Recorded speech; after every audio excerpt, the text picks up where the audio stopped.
the Prophet on the battlefield.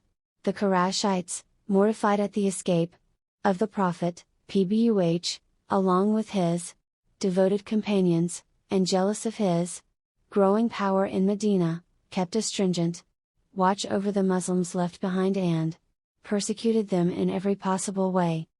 They also initiated clandestine contacts with Abdullah bin Wabi bin Salul, chief of Madanese polytheists, and president designate of the tribes AWS and Khazraj, before the Prophet's immigration.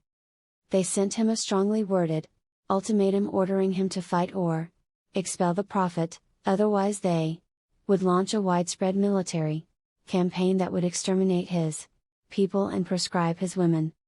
Narrated by Abu Dawud. His pride wounded and kingship no longer his, Abdullah bin Wabi bin Salul, a priori, responded positively to his Qurayshite co-polytheists.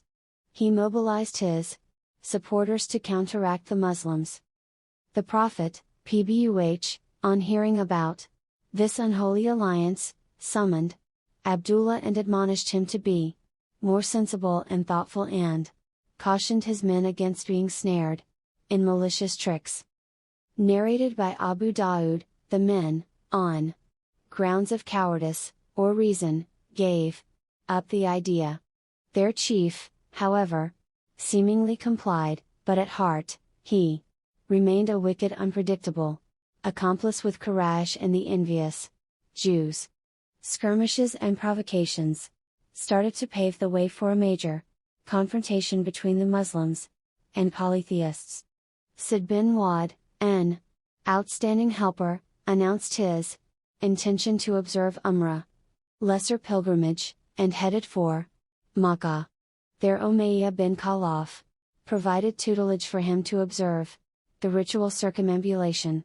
Abu Jahl, an archenemy of Islam, saw him in the sacred sanctuary and threatened he would have killed him if he had not been in the company of Umayyah.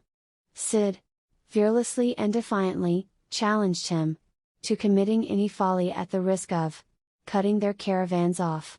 Bukhari 2563. Provocative actions continued and Quraysh sent the Muslims a note threatening to put them to death in their own homeland.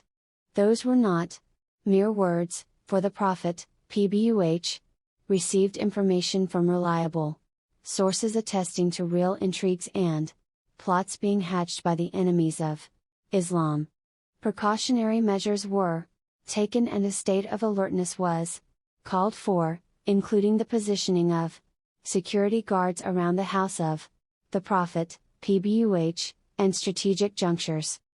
Aisha, R., reported that Allah's Messenger, PBUH, lay down on bed during one night on his arrival in Medina and said, "Were there a pious person from amongst my companions who should keep a watch for me during the night?"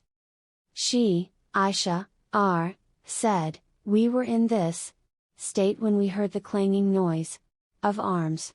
He, the Prophet, PBUH, said, "Who is it?" He said, "This is Sid bin Abi Waqqas."